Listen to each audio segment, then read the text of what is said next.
Flautomobile TV, la nouveauté. Du nouveau chez Jaguar Land Rover dans le royaume, plus exactement chez Land Rover, qui a officiellement dévoilé en fin septembre dernier le Velar. Un luxueux SUV premium qui vient étoffer la famille Range Rover et pour lequel le groupe Smeya, l'importateur entre autres de Land Rover, ne manque pas d'ambition. C'est une voiture avec beaucoup de technologie, beaucoup d'innovation. Et je pense en termes de design, c'est le summum du design aujourd'hui dans la gamme et puis même sur le marché du 4x4. Le Velar qui devrait intéresser les particuliers mais aussi les flottes automobiles, un marché prometteur qui ne laisse pas indifférent l'importateur de la marque. Effectivement, c'est quelque chose sur laquelle on se concentre. La preuve en est, on a créé des équipes chez nous dédiées aux flottes, donc qui ne gèrent que ces clientèles particulières. J'estime que demain, ce marché-là va peser au moins 50% par rapport à ce qu'on fait aujourd'hui, c'est-à-dire le particulier fera 50 et la partie flotte se fera 50. Qu'est-ce qu'on entend par flotte? C'est toutes les entreprises, c'est la location longue durée, c'est cette cible-là qu'on est en train de travailler petit à petit et c'est des programmes, effectivement une stratégie pricing qui est différente du grand public. Parce que c'est des gens qui prennent effectivement un certain nombre d'unités sur l'année, donc ils ont des grilles spéciales qui sont étudiées en fonction du volume qu'ils accomplissent avec nous. Velar, du latin velaris, qui signifie voilé ou caché. Pour la petite histoire, cette appellation latine fut attribuée par Land Rover au premier prototype du fameux Range Rover, le précurseur des SUV de luxe dont le lancement commercial a été effectué en juin 1970. Je vous le disais, ce SUV premium qui vient compléter la famille Range Rover s'intercale entre l'Evoque et le Range Rover Sport, la gamme étant chapeautée par le très exclusif Range Rover classique.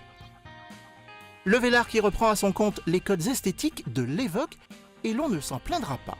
Il vient proposer en fait un nouveau design, une révolution de design au niveau pour Jaguar Land Rover, pour Land Rover surtout, et notamment beaucoup d'innovations technologiques.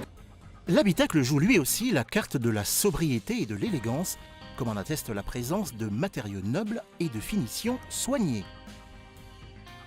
La planche de bord accueille un minimum de commandes, créant un intérieur élégant, dégagé, avec comme pièce maîtresse le nouveau système d'infodivertissement Touch Pro Duo.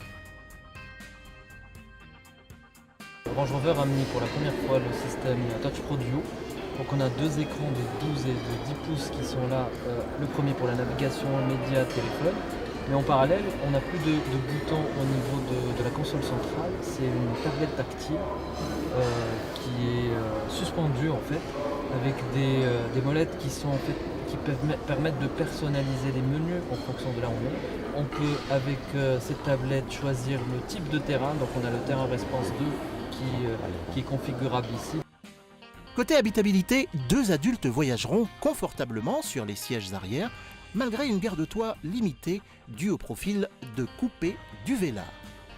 Enfin, le coffre peut engloutir jusqu'à 673 litres de bagages, soit l'un des plus volumineux du segment.